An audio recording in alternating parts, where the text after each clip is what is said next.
എന്താ ഇവിടെ? ഞാൻ ഫാദറിനെ ഒന്ന് കാണാൻ വന്നതാ. വരൂ, അകത്തിരുന്ന് സംസാരിക്കാം.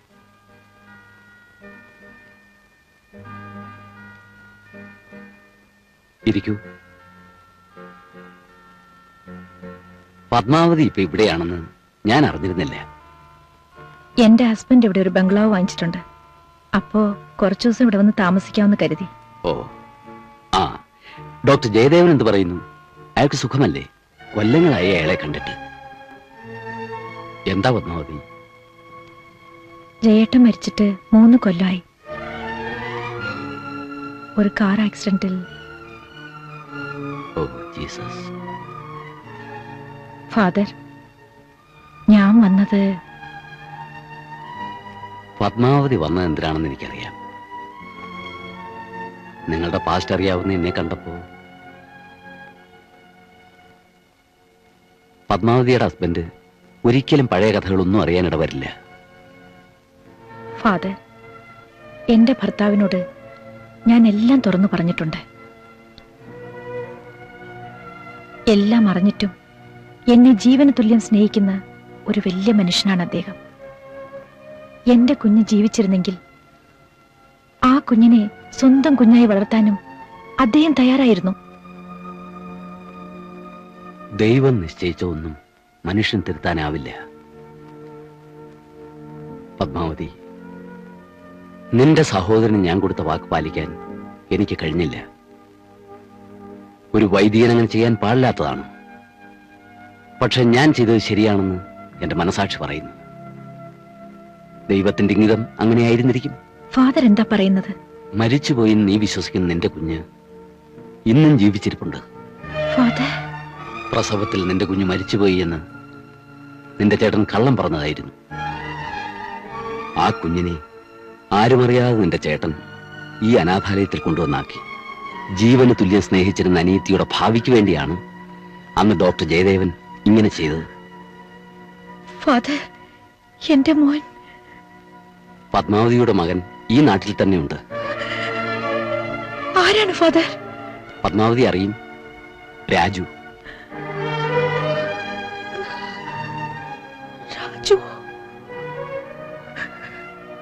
രാജുവിനെ ഞാനാണ് അവന്റെ അമ്മയെന്ന് അറിയാമോ ഫാദർ? ഇന്നലെ വരെ അറിയില്ലായിരുന്നു, പക്ഷെ ഇപ്പോ അറിയാം. എനിക്ക് എന്റെ മോനെ കാണണം.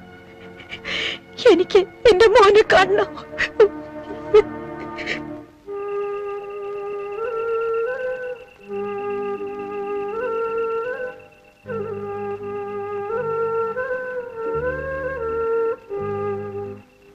മോനെ, നീ ഇരുട്ട് വീഴാൻ തുടങ്ങുമ്പോ എവിടെ പോവുക? എനിക്കൊരാളെ കാണാനുണ്ട് മാമ. ആരെയാ? ഞാൻ വേഗം വരാം.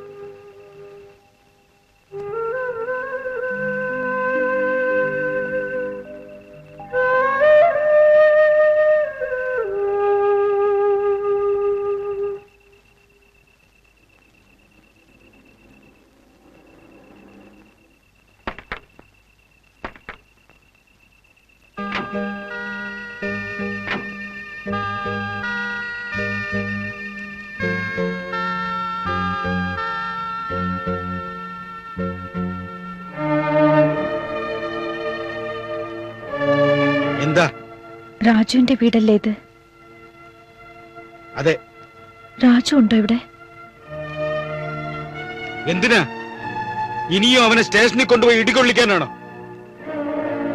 നിങ്ങളുടെ മോനായ എന്റെ മോളെ കൊന്നത്. എന്നിട്ട് ആ കുറ്റം എന്റെ രാജുവിന്റെ തലയിൽ കെട്ടിവെക്കാനല്ലേ നിങ്ങളുടെ ശ്രമം? നിങ്ങളൊക്കെ വലിയ ആളുകൾ, പോലീസും പട്ടാളവും ഒക്കെ നിങ്ങളുടെ സ്വൽപ്പടിക്ക് നിൽക്കും. പക്ഷേ എന്റെ രാജുവിന് എന്തെങ്കിലും സംഭവിച്ച ഈ പൊന്നയ്യനെ നിങ്ങൾക്ക് അറിയില്ല. കുത്തി മനത്തി കളയല്ലാത്രയും അറിയാമോ?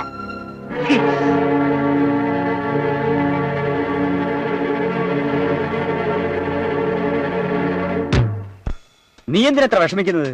ആ ഗൈഡ് രാജുവിന്റെ കാര്യമല്ലേ? ആ കാര്യത്തിൽ പേടിക്കണ്ട. അവന്റെ കയ്യും കാലും തല്ലി ഒടിച്ച് ഇവിടുന്ന് ഓടിക്കുന്ന കാര്യം ഞങ്ങളേറ്റു. അങ്ങനെ ഓടിപ്പോവാൻ നിങ്ങൾ വിചാരിക്കുന്ന പോലെ അത്ര ഭീരമൊന്നുമില്ല അവൻ. പോരെങ്കിൽ അവനെ സപ്പോർട്ട് ചെയ്യാൻ ഇൻസ്പെക്ടർ ദിനേശും ഉണ്ട്. പിന്നെ എന്ത് വേണമെന്നാണ് നീ പറയുന്നത്? അവനെ തട്ടണോ? അതിന് വഴി ഉണ്ടാക്കാം. ചുമ്മാ വാചം അടിക്കാതെ നടക്കുന്ന കാര്യം വല്ലോണ്ടേ പറ. നീ ഞങ്ങളെ കുറിച്ച് എന്താണ് വിചാരിച്ചിരിക്കുന്നത്? അതിനെ പറ്റി പാർട്ടിയൊക്കെ ഞങ്ങളുടെ കയ്യിലുണ്ട്. അവനെ തല്ലിക്കൊന്ന് സൂയിസൈഡ് പോയിന്റ് കൊണ്ട് എറിഞ്ഞാൽ ഒരു കുഞ്ഞു പോലും അറിയാൻ പോകുന്നില്ല. പക്ഷെ ഒരു കാര്യം, പണച്ചെലവുണ്ട്. പണം ഒരു പ്രശ്നമല്ല, പക്ഷെ സൂക്ഷിക്കണം. അളിയാ ഇങ്ങോട്ട് നോക്ക്, നീ ധൈര്യമായിട്ട് വീട്ടിലേക്ക് വയ്ക്കൂ. നാളെ രാവിലെ എണീക്കുമ്പോ ഒരു ഹാപ്പി ന്യൂസ് കേൾക്കാം. ഗൈഡ് രാജു സൂയിസൈഡ് പോയിന്റിൽ നിന്ന് ചാടി ആത്മഹത്യ ചെയ്തിരിക്കുന്നുവെന്ന്.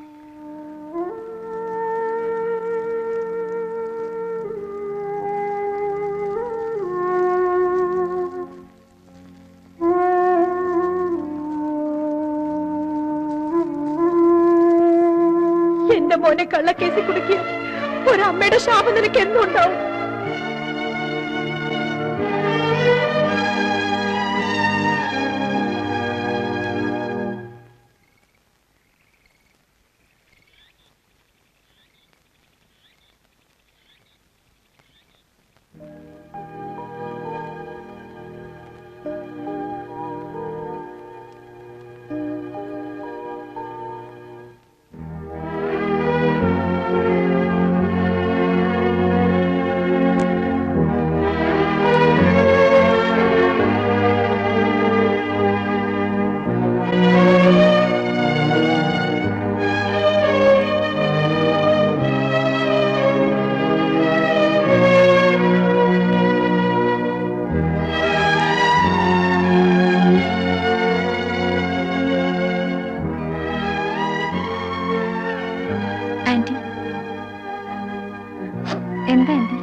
തലവേദനയ്ക്ക് കുറവില്ലേ മോളെ? അങ്കിൾ വന്നില്ലേ? അങ്കിൾ ഇപ്പൊ വരും. ആന്റി ഈ മരുന്ന് കഴിക്കും.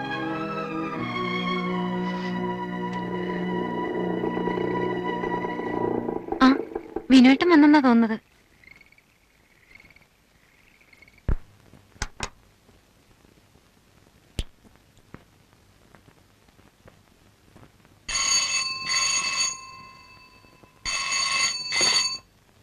Hello, Vinod speaking. ഞാനാണ് അജിത്. നിങ്ങൾ ഇതുവരെ പോയില്ലേ? എല്ലാം ശരിയാക്കിയിട്ടുണ്ട്. പാർട്ടീസിനെ കൈ കിട്ടിയത് ഇപ്പോഴാ. എല്ലാവരും എന്റെ അടുത്ത് തന്നെ ഉണ്ട്. അവർ 25,000 രൂപയാണ് ചോദിക്കുന്നത്. രൂപ എത്ര വേണമെങ്കിലും കൊടുക്കാം. പക്ഷെ ഒരു കാര്യം, നമ്മളാണ് ഇതൊക്കെ ചെയ്തതെന്ന് ഒരു കുഞ്ഞു പോലും അറിയരുത്. നീ ഒന്നും പേടിക്കണ്ട. ഈ രാത്രിയോടെ ഗൈഡ് രാജുവിന്റെ ചാപ്റ്റർ ക്ലോസ്.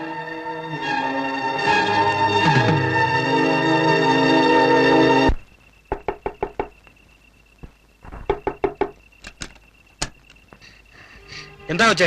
രാജു എവിടെ? ഇല്ല, എന്താ കാര്യം? രാജുവിന് അപകടമാണ്. ഞാനൊരു സത്യം പറഞ്ഞാൽ എന്നെ വെറുക്കരുത്. എന്നോടുള്ള സ്നേഹത്തിനും കുറവ് വരരുത്. നിന്നെ വെറുക്കാനോ? ഇത്രയും കൊല്ലം ഒരുമിച്ച് ജീവിച്ചിട്ട് നീ എന്നെ മനസ്സിലാക്കിയില്ലല്ലോ പത്മ. ഞാൻ അങ്ങയോട് എല്ലാം തുറന്നു പറഞ്ഞിട്ടുള്ളതാണ്. ഞാൻ പ്രസവിച്ച എന്റെ കുഞ്ഞ് മരിച്ചുപോയെന്നാണ് ഞാൻ ഇത്രയും കാലം വിശ്വസിച്ചിരുന്നത്, എന്നെ വിശ്വസിപ്പിച്ചിരുന്നത്. ആ കുഞ്ഞ് ഇപ്പോഴും ജീവിച്ചിരിപ്പുണ്ട്. എന്റെ മോൻ.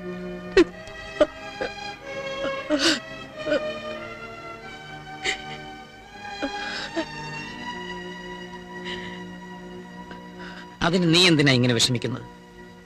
ഞാൻ നിന്നോട് അന്നേ പറഞ്ഞിട്ടില്ലേ, ആ കുഞ്ഞ് ജീവിച്ചിരുന്നെങ്കിൽ അവനെ ഞാൻ എന്റെ മകനെ പോലെ വളർത്തുമെന്ന്. ആ കുട്ടി ആരാണ്?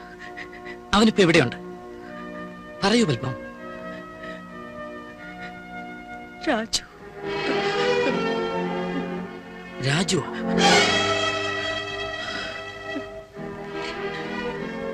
God is great.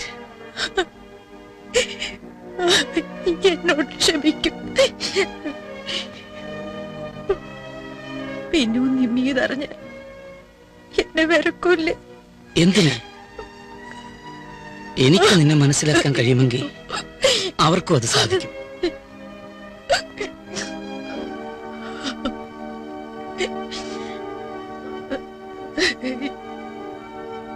നാളെ രാവിലെ എണീക്കുമ്പോ ഒരു ഹാപ്പി ന്യൂസ് കേൾക്കാം.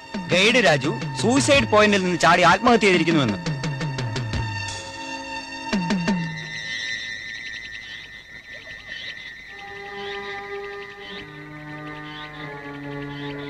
ആഹാ, നീ ഇവിടെ ഇരിക്കായിരുന്നു. ഞങ്ങൾ നിന്നെ അന്വേഷിച്ച് വരികയായിരുന്നു. എന്താ കാര്യം? ഞങ്ങൾക്ക് ഒന്ന് രണ്ട് സ്ഥലങ്ങൾ കാണാൻ പോണം. ഈ രാത്രിയിലോ? എന്താ രാത്രി കണ്ട ശരിയാവില്ലേ? ഈ രാത്രി ഞാൻ വരില്ല. നിന്നെ കൊണ്ടുപോകാൻ പറ്റുമോ ഇല്ലയോ എന്ന് ഞങ്ങൾ നോക്കട്ടെ. എണീക്കണം.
ഇനി നിനക്ക് എന്റെ മോനെയും കൊല്ലണം അല്ലേ?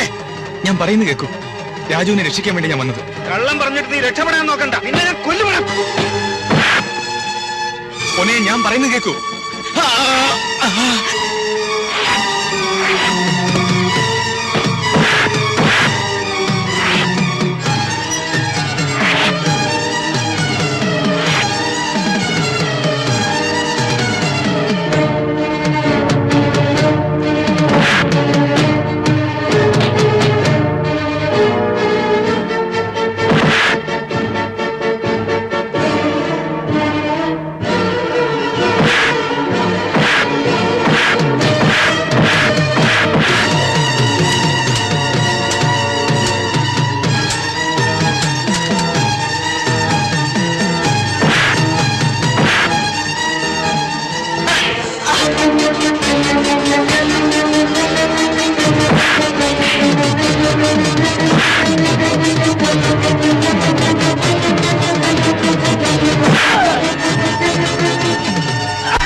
ചേട്ടാ, എല്ലാം അറിഞ്ഞുകൊണ്ടാണ് ഞാൻ വന്നത്. ഫാദർ ഫെർണാണ്ടസ് എല്ലാ വിവരവും മമ്മിയോട് പറഞ്ഞു.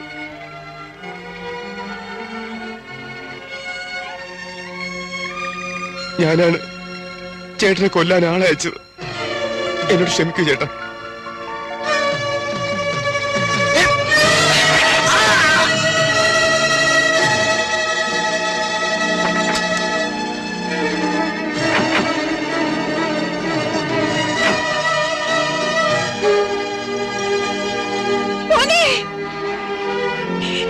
അയ്യോ മോനെ രാജു, മോനെ മോനെ. അമ്മേ,